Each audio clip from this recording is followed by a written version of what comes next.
చిన్న plastic cup లాంటి పరికరంతో వాక్యూమ్ ఇస్తూ బేబీ తల బయటకు వచ్చేందుకు సహాయపడే పద్ధతే వాక్యూమ్ ఎక్స్ట్రాక్షన్. లేబర్ ప్రోగ్రెస్ అవుతూ బేబీ తల కనిపిస్తూ ఉన్నా కూడా తల్లి పుష్ చేయలేని కండిషన్లో ఈ పద్ధతి వాడొచ్చు. వాక్యూమ్ ఎక్స్ట్రాక్షన్ చేయాల్సిన ఇతర కండిషన్స్ ఏంటి, ఎలా చేస్తారో ఇప్పుడు చూద్దాం.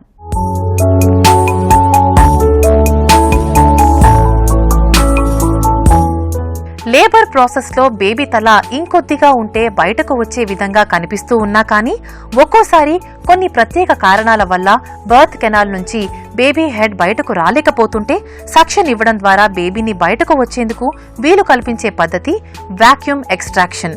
ఫోర్సెప్స్ మాదిరిగానే ఇది కూడా పనిచేస్తుంది. కాకపోతే పటకారుతో పట్టినట్టు కాకుండా చిన్న కప్ లాంటి పరికరంతో బేబీ హెడ్ కి వాక్యూమ్ పెట్టడం ద్వారా బేబీ సులువుగా బయటకు వచ్చేందుకు వీలు కల్పిస్తారు. వాక్యూమ్ ఎక్స్ట్రాక్షన్ అంటే మా దగ్గర వాక్యూమ్ ఎక్స్ట్రాక్టర్ అని ఒక చిన్న కప్ లాంటిది ఉంటుంది.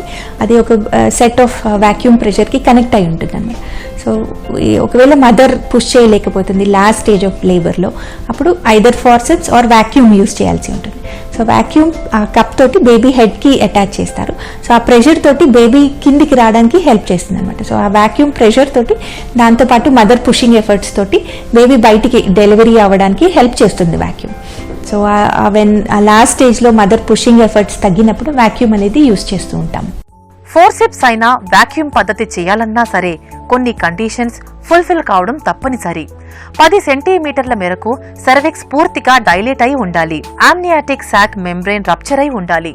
అంతేకాదు ఈ ప్రొసీజర్ ని ఎక్స్పర్ట్స్ మాత్రమే నిర్వహించాలి. ఫోర్సెప్స్ తో పోలిస్తే వాక్యూమ్ పద్ధతి వల్ల తల్లికి బేబీకి ఎక్కువ గాయాలు కావు.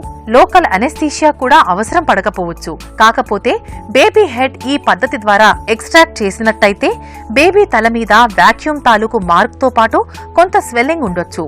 ఇవన్నీ కూడా బేబీ బర్త్ తర్వాత కొన్ని గంటలలో హీల్ అయిపోతాయి. జీవనరేఖ విమెన్స్ హెల్త్ లో ఒక హెల్త్ టిప్ మీకోసం. ట్రయల్ లేబర్ లో ఉన్న మదర్స్ అందరికి నార్మల్ గా సాఫ్ట్ డైట్, ఎక్కువ లిక్విడ్ డైట్ ఇవ్వడం చాలా మంచిది. అదే విధంగా కొన్ని ఫుడ్స్, న్యాచురల్ ఫుడ్స్ కూడా మనకి పెయిన్స్ ని ఆర్గ్యుమెంట్ చేస్తూ ఉంటాయి. పెయిన్స్ ని న్యాచురల్ గా కూడా ఇండక్షన్ మనం పెట్టొచ్చు. సో అలాంటి ఫుడ్స్ కూడా డాక్టర్ పర్యవేక్షణలో మనకి ఏ ప్రాబ్లం లేదు, మదర్ కి డెలివరీ కిందంతా బాగుంది, ఫేవరబుల్ గా ఉంది అనుకున్నప్పుడు ఇలాంటి న్యాచురల్ ఇండ్యూసింగ్ ఏజెంట్స్ అంటే పప్పాయ లాంటివి, పైనాపిల్ లాంటివి, తర్వాత జీలకర్ర టీ చేస్తారు కొంతమంది, అలాంటివి. ఇవన్నీ పెద్ద స్టడీస్ లేవు కానీ కొన్ని ఇవి కూడా కొంచెం లేబర్ని, పెయిన్ని ఇండ్యూస్ చేయొచ్చు అన్న కొన్ని స్టడీస్ ఉన్నాయి. కానీ కన్ఫర్మ్గా అయితే లేవండి. ఇలాంటివి కూడా మనం ఇవ్వడం ద్వారా వాళ్ళకి ఫుడ్ కొంచెం న్యాచురల్గా ప్రాసెస్ లేబర్ నార్మల్ అవ్వడానికి కూడా అవకాశాలు ఎక్కువ ఉంటాయి.